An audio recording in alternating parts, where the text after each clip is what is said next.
Nahiya naman kayo sa inyong kapwa Pilipino.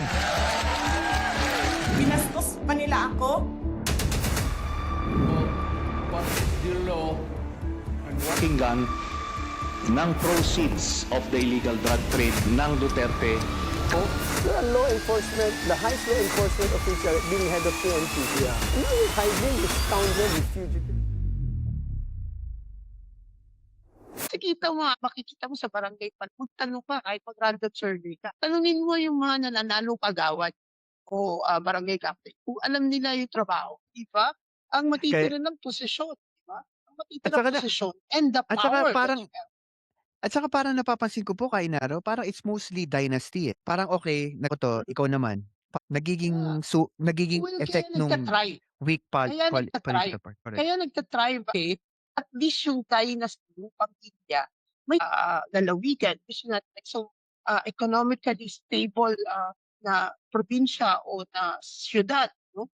At ito yung mga indikasyon ng kaunlaran na. Pero hindi manggagaling sa isang pamilya lang. Hindi sa mga taong may liderato, may inisyatibo, may kolektibong pananaw, hindi lang ako nagsasalita para sa sarili ko.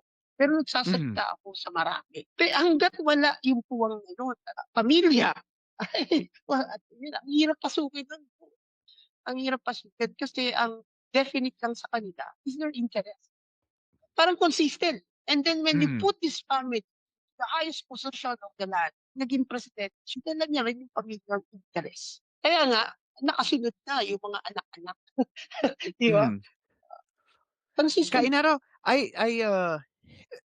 ang ganda rin sinabi niya eh, yung about sa dynasty, no? I think, sabi ko nga kanina, I think that is a side effect ng weak political party natin. Doon na ilalagay yung ideology, having a one single movement politically. Kasi pag family, kung ano sinabi ni tatay o ni nanay o ni lolo at ni lola, yun na nagiging ultimatum na, eto agenda natin na, ito gagawin natin for the first 10, 20 years. And I guess that's how we see the modern politics sa Pilipinas. Pero I'm hoping na sana talagang maasikaso itong political dynasty. Isa po sa gusto ko i-touch base, and I think you remember this, sa articles of impeachment, first round, there was a video na parang yung si VP Sara na parang first family, pati si President Bongbong Marcos, we know that there is a high tonality and the delivery was so heavy that it actually shocked the whole international community. My God, a vice president, tetreat mo yung presidente, saka nakakita ng duly elected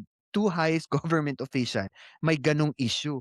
Etong, as we sabihin na natin yung as we see the body language in general, ano po yung masasabi ninyo as you check on the whole pronouncement ni VP Sara? How do you see yung change of tone and delivery? Talagang ang laki po ng pinagbago. And I would say, yun ang number one ko napansin.